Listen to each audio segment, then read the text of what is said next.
Okay, we're joined by Danny Frewen after Ballylanders relegation survival, I suppose. Danny, 3 years in a row you've come down this road, and the third time of asking again, you get out of job. What's that mean to you? Yeah, look, three years in a row, as you said, Tom.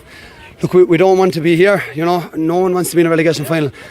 3 years in a row, it's a bit much. We know that, but it meant just as much today as it did last year or the year before. We just don't want to give in. You know.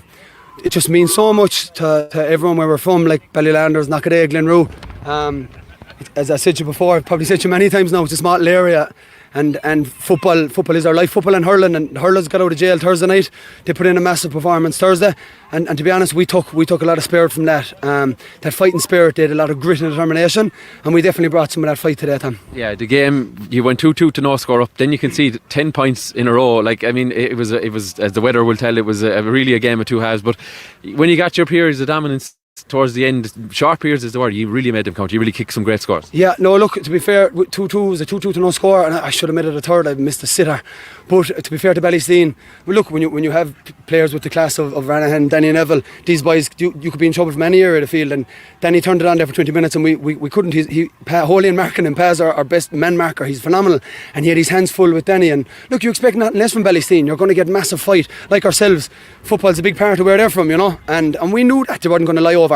Look, we got off to a great start, and I suppose playing against that wind, going that 8 points up, it definitely helped springboard onto the second half. But 10 points in a row, we kind of said at half time, the wind won't win you the game. Like, we need to start getting that ball, carrying the ball, doing what we're good at. And I suppose we did probably manage the game fairly well at the end. Wind assisted, it must be said. It was a very, very strong wind, and the King Calla proved that. Yeah, he kicked one. We're on the 65 here. He kicked one from, I think, around more or less where we're standing, which, no matter what the weather, is phenomenal kicking. He's someone, obviously he's been playing with your junior team, I think, this year. Yeah. He's someone who literally Ballylanders to the core. He wanted to keep this team up.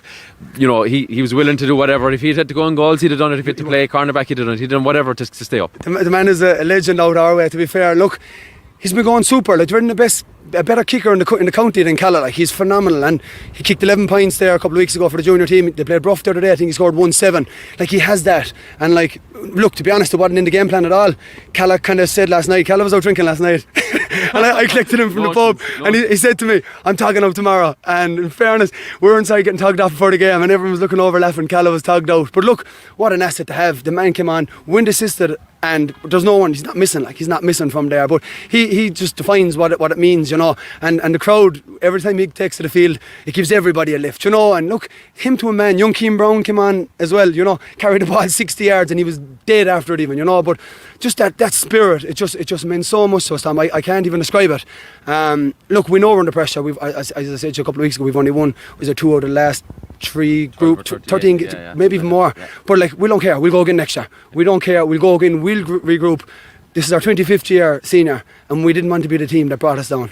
So it meant that much, and I'm absolutely thrilled for everybody involved, to Kevin, Noel, Eddie English, Big Tom, all the lads. They've given, like, we trained just as hard as they dare in Newcastle West. We're back since February, you know, but just, it's a little bit tough at the minute. But I've no doubt with the drive behind the club, the lads that are involved behind the scenes, the chairman James O'Brien. Look, we've great infrastructure, we've a new pitch laid, new lights coming. We're not doing that to not be a senior club, then. Yeah.